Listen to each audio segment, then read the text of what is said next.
You are looking at Julian's pronunciation guide, where we look at how to pronounce better some of the most mispronounced words in the world, like this other curious word. But how do you say what you're looking for today?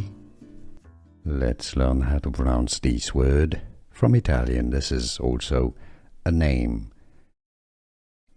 In Italian, it means fox.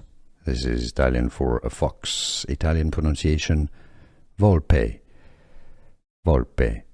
In English, Volpe.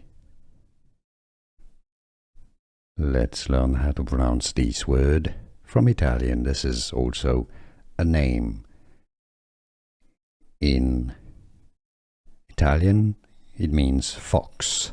This is Italian for a fox. Italian pronunciation, Volpe.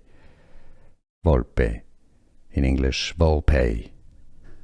Here are more videos on how to pronounce more confusing words and names too many mispronounced. Like this video if you found it useful. I appreciate your support. I'll see you soon and thanks for watching.